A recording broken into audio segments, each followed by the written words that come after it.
Vamos lá, pessoal. Vamos fazer a questão do número 2 agora da página 49. Na verdade, a sequência, né? Dos exercícios de atividades para a sala de aula. Então, a questão diz o seguinte. Entre 1909 e 1916, o físico norte-americano Robert Millikan, e da data de nascimento e morte dele aqui, realizou inúmeras repetições de seu famoso experimento da gota de óleo, a fim de determinar o valor da carga do elétron. O experimento levou a efeito no interior de uma câmara a vácuo. Consiste em contrabalancear o peso de uma gotícula eletrizada de óleo pela aplicação de um campo elétrico uniforme, de modo que a gotícula se movimente com velocidade constante. Velocidade constante, isso é importante nos nossos dados. O valor obtido para a carga eletrônica foi de aproximadamente 1,6 vezes 10 a menos 19 coulomb, que é a carga elementar, que a gente já conhece.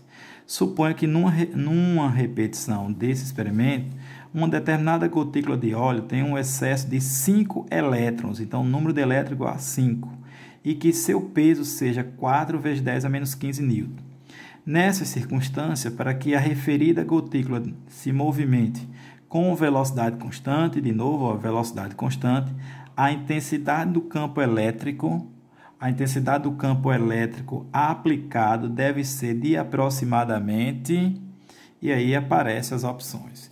Então, conforme a gente já vem fazendo, eu coloquei aqui os dados, tá certo, da questão para a gente discutir. Essa parte aqui da folhinha é o que é da questão anterior. Vamos lá.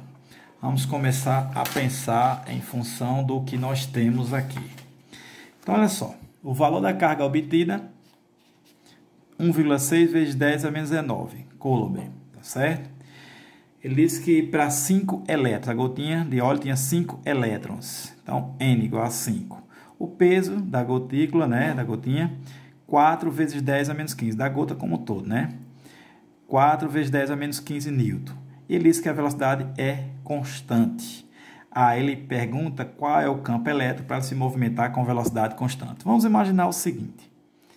Se você tem um campo elétrico uniforme, nesse sentido, por exemplo, certo? Uma gotinha aqui, ó, vamos imaginar a gotinha nessa situação, deixa eu pegar uma caneta de uma outra cor. Essa gotinha, ela tem massa, ela diz que tem peso, então, e esse peso é uma força vetorial que aponta verticalmente para baixo dentro do nosso referencial. Mesmo assim, ela se move com velocidade constante. Então, eu chamei atenção para esse termo velocidade constante pelo seguinte. Você já conhece lá da mecânica, quando a velocidade é constante, implica dizer que a força resultante é igual a zero. Primeira lei de Newton diz isso, que todo corpo tem de manter-se em repouso ou em movimento retilíneo uniforme. Movimento retilíneo uniforme, leia-se velocidade constante. Somente se a força resultante que atua no corpo for nula ou zero. Então, todo corpo que está movendo com velocidade constante, a força resultante é zero, ok? Então, para cima, nesse caso aqui, para equilibrar esse peso, vai ter que ter uma força elétrica. De forma que a resultante dessas duas forças tem que ser igual a zero. Então, vou dizer que a força elétrica vai ser, vou pegar logo força resultante igual a zero. Quem é a força resultante? Vai ser a força elétrica que está num sentido, menos a força peso no outro sentido, igual a zero. Ou seja, força elétrica é igual a força peso. Muito bem. Quem é a força elétrica? Olha, ele quer saber o campo elétrico. Vamos pensar o seguinte. Pela definição, campo elétrico é igual a força elétrica por unidade de carga.